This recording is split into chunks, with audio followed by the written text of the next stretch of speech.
Hello friends, आज मैं आपके साथ चर्चा करने जा रही हूँ बायो फीडबैक थेरेपी के संदर्भ में, शरीर प्रतिपुष्टि के संदर्भ में। शरीर प्रतिपुष्टि क्या है, बायो फीडबैक थेरेपी क्या है? तो कॉन्सेप्ट अगर इसका समझने का प्रयास करें तो ये एक टेक्निक भी है और ये एक स्टडी का माध्यम भी है। तो सबसे पहले हम टेक्निक की बात करें कि ये टेक्निक कैसे है, तो ये एक हेल्थ इम्प्रूवमेंट के लिए ये तकनीकी के रूप में प्रयोग किया जाता है, जिसमें हम बॉडी के सर्टेन पार्ट, सर्टेन प्रोसेस को अध्ययन करके और उसे कंट्रोल करने का प्रयास करते हैं। हम पहले बॉडी को स्टडी करते हैं कि बॉडी की कंडीशन क्या है, क्या चल रहा है, क्या उथल पुथल हो रही है, कहाँ रिएक्शंस हो रहे हैं, कहाँ खिंचाव तनाव हो रहा है और कहाँ स्किन प्रॉब्लम हो रही है, कहाँ ब्लड प्रेशर हो रहा है, ब्लड प्रेशर कितना ऊंच नीच हो रहा है। तो ये सब चीज़ें जब हम अध्ययन करना होता है तो हम बायोफीडबैक थेरेपी का सहारा लेते हैं और ये एक टेक्निक के रूप में हमारे सामने आया, जिसके माध्यम से हम इसको रिलैक्सेशन के मोड तक ले जाते हैं। तो ये मसल्स टेंशन, मैंने जैसा कि कहा, muscle tension, blood pressure, migraine, headaches, asthma, ये सब चीज़ों का अध्ययन और उसका उपचार। क्योंकि पहले बायोफीडबैक से यहाँ तात्पर्य है कि पहले शरीर का पूरा अध्ययन करना और फिर उसका कारण जानना, फिर उपचार करना, ये है बायोफीडबैक थेरेपी। और ये इसका प्रोसेस क्या है, तो पहले तो इसके रिएक्शंस को समझना होता है कि फिजिकल और मेंटल इमोशनल रिएक्शंस क्या है बॉडी के और माइंड के। तो ये जैसे मान लीजिए साइकोलॉजिकल स्ट्रेस है, कोई दबाव है और दबाव का कोई मापदंड नहीं है कि कैसे पहचाना जाए, लेकिन बॉडी के कुछ रिएक्शंस होते हैं, जैसे अचानक पसीना छूटना, हाथ कांपने लगना, हेडेक हो जाना, सांसें फूलना, तो चेहरे लाल हो जाना। मान लीजिए इस तरह के कोई रिएक्शंस होते हैं तो व्यक्ति फिज़िकल अवेयर हो जाए, क्योंकि ये चीज़ उसका कहीं ना कहीं आगे चल के उसके लिए, उसके बॉडी के लिए ये गलत परिणाम देता है। क्योंकि अगर इस तरह बार बार ऐसी घटनाएं होती हैं शरीर के साथ तो वो आगे चल के स्थायी रूप से क्रोनिक डिजीज़ में बदल जाता है। तो इसलिए ये ज़रूरी है कि हम अपने बॉडी के रिएक्शंस को पहचानें और अपने बॉडी में उसका प्रभाव क्या है। अगर ये चल रहा है कि पसीने छूट रहे हैं, बार बार ब्लड प्रेशर हाई हो रहा है या टेम्परेचर बढ़ रहा है, तो उसका रिस्पॉन्स, उसकी बॉडी उसके लिए कैसे प्रभावित हो रहा है, ये समझना इस थेरेपी में बहुत ज़रूरी होता है। और इसके लिए व्यक्ति को अपने आप को सेल्फ रेगुलेशन स्किल्स को डेवलप करना होता है।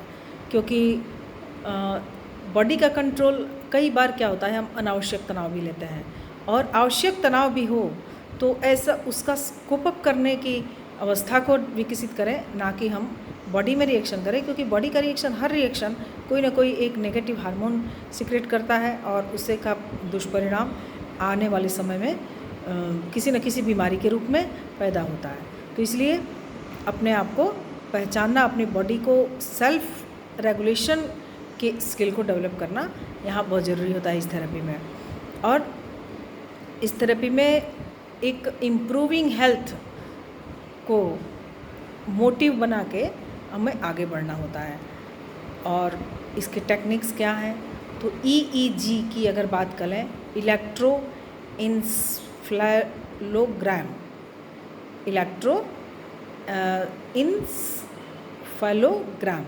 Monitor the activity of brain. ये ब्रेन के एक्टिविटी को पहचानने का एक मापदंड है।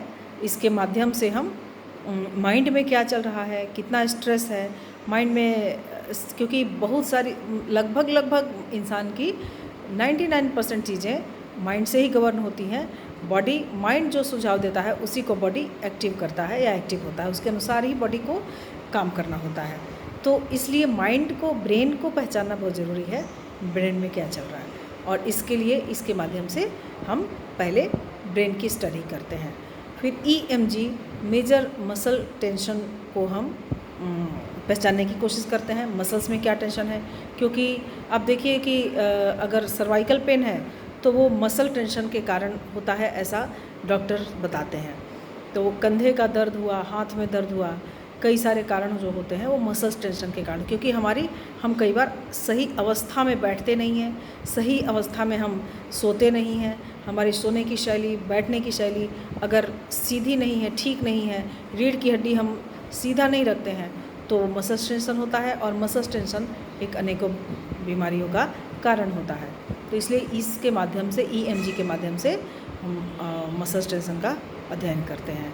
और फिर गैल्वेनिक स्किन रिस्पॉन्स, ये एक वो माध्यम है पहचान करने का, जिसके कारण से हम ग्लैंड्स की पहचान करते हैं, इमोशनल डिसऑर्डर की पहचान करते हैं, फोबिया, एंग्जाइटी, स्थमेटिक प्रॉब्लम्स, हेडेक्स को हम जानने का प्रयास करते हैं। तो ये 3 माध्यम हैं, 3 टेक्निक हैं जिसके माध्यम से हम पूरी बॉडी का परीक्षण करते हैं। और आजकल तो नई नई टेक्निक अनेकों आ गई है, तो बीमारियों की टेस्टिंग, बॉडी की अवस्था, माइंड की अवस्था को टेस्ट करने के लिए और भी बहुत सारी चीज़ें हैं। लेकिन बायोफीडबैक में एक चीज़ जो महत्वपूर्ण है कि अगर हम जान गए कि ये कारण है और ये अनावश्यक तनाव है, या तनाव से हमारे माइंड पर ये असर पड़ रहा है, हमारे बॉडी पर ये असर पड़ रहा है जो दुष्प्रभाव पैदा कर रहा है, तो हमें उसको अपने बॉडी को समझते हुए अपने बॉडी के अनुसार ही प्लान करना होता है कि हमें आगे क्या करना है। जैसे हमें सीधा बैठने की आदत नहीं है, हम गोल होकर बैठते हैं, तो वो हमेशा ही कभी किसी न किसी रूप में वो आपको आगे चल के बीमार बनाएगा। तो ये चीज़ अगर हम जानते हैं कि हम खुद सही से नहीं बैठ रहे हैं, तो हम अपना सही बैठने के तरीके को विकसित करें। ये खुद की, इसी के लिए इसको बायोफीडबैक थेरेपी किया गया कि खुद के शरीर को परीक्षण करके, खुद की पहचान करके और फिर उसका उपचार करना। अब क्या हो सकता है, रिलैक्सेशन एक्सरसाइज क्या हो सकता है इसमें? तो ऐसे तो आजकल बहुत ही कॉमनली हर बात का समाधान योग में देखा जा रहा है। जैसे कि कोरोना अभी वायरस जब चल रहा है तो अनेकों वेबिनार हमने सुना जो योग को हर रोग का उपचार बताते हैं। तो इसमें निसंदेह है भी, क्योंकि हमारे पुरातन सनातन जो व्यवस्था है शरीर स्वस्थ रहने का, वो तो आयुर्वेदिक ही है, नेचुरोपैथी ही है।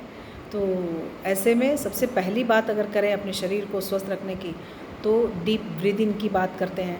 डीप ब्रीदिंग एक ऐसी व्यवस्था है शरीर की, ऐसा एक प्रक्रिया है हमारे चर्या की, जो हमें मेडिटेशन भी उसमें निहित है, और जो है प्राणायाम भी निहित है।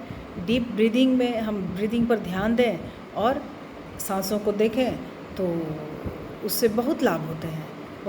लेकिन वो लाभ तो कहने से ज़्यादा अच्छा है कि जब आदमी खुद अनुभव करता है उस लाभ को, और खुद वो उसको एहसास करता है, तभी वो समझ पाता है। तो अपनी बॉडी के अनुसार आप पहचान सकते हैं कि क्या करना है। लेकिन डीप ब्रीदिंग एक बड़ी ही कॉमन, जो सब पे लागू होता है, वो एक रिलैक्सेशन एक्सरसाइज हो सकता है। और प्रोग्रेसिव मसल्स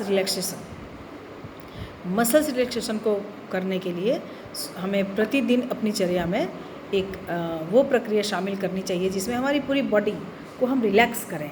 इसके लिए आसन, प्राणायाम और एक्सरसाइज, तीनों ही चीज़ें अगर जीवन शैली में शामिल करते हैं, प्रतिदिन में शामिल करते हैं, तो ये एक अपने शरीर को आरोग्य प्रदान करने के लिए एक बहुत बड़ा माध्यम हो सकता है।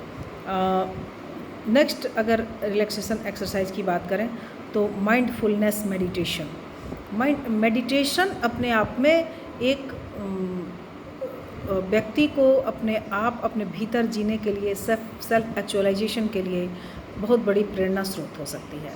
तो माइंडफुलनेस मेडिटेशन हम अपने मन को संतुष्टि करने के लिए, मन को पूर्णता प्रदान करने के लिए, कुछ ऐसा अपने मन को देखना, अपने मन को पहचानना, मन में क्या चल रहा है और कौन सी ऐसी मन में जो चीज़ें चल रही हैं उसमें नकारात्मक क्या है, जिससे हमारी बॉडी को हानि पहुंच रहा है, तो उसके लिए हमें मेडिटेशन सोचना होगा। और बहुत सारे ऑडिटरी एंड विजुअल क्यूज़, मतलब हम सुनने और देखने की जो बहुत सारी चीज़ें हैं, जैसे संगीत सुनना, अच्छी मूवीज़ देखना, अच्छे कार्यक्रमों में शामिल होना, आध्यात्मिक वातावरण में सम्मिलित होना, आध्यात्मिक एक्ट क्रियाओं में सम्मिलित होना, वो अपने आप में एक हमारे शरीर को स्वस्थ रखने का बहुत बड़ा माध्यम है। और ये तो बहुत सारे स्टडी भी आ चुके हैं कि संगीत और मेडिटेशन और नृत्य और अच्छी संगति, अच्छा सत्संग, अच्छी सोच, सकारात्मक सोच हमारे जीवन को, हमारे शरीर को स्वस्थ और उच्चता की ओर ले जाती है। तो बायोफीडबैक में इस चीज़ को समझना बहुत ज़रूरी है। और एक चीज़ है और कि concentrating on a specific image, एक खास कोई भी इमेज लेकर, कोई भी स्वरूप को लेकर उस पर ध्यान लगाना। जैसे हम लोग मेडिटेशन, मैं जिस संस्था से जुड़ी हूँ, यहाँ पे science of living and Preksha meditation एक विभाग है जैन विश्व भारती इंस्टीट्यूट में, और उसमें प्रेक्षा ध्यान कराया जाता है। और उसका लाभ इतना ज़्यादा है, वो तो करने के बाद महसूस होता है। लेकिन वो लोग जो ध्यान कराते हैं उसमें वो कहते हैं कि आप सफ़ेद कलर का ध्यान कीजिए। तो हम उस समय प्रारंभ में तो लगता है कि किस प्रकार से सफ़ेद कलर का ध्यान किया जाए, लेकिन कोई भी एक सफ़ेद वस्त्र ले लें, सफ़ेद हंस, कोई पक्षी ले लें, कोई भी सफ़ेद, उसको देखें, आंख बंद करके हम उसको देखें और लंबी गहरी सांस लें। और ऐसा यहाँ पे कराया जाता है और उसका हमको बहुत लाभ हुआ है। बहुत ही हम कंसंट्रेशन में हमको बहुत लाभ हुआ है। याददाश्त अगर थोड़ी भी कमज़ोर होती है तो इस तरह के मेडिटेशन में जो इमेजिन वाला पार्ट है वो बहुत कारगर साबित होता है।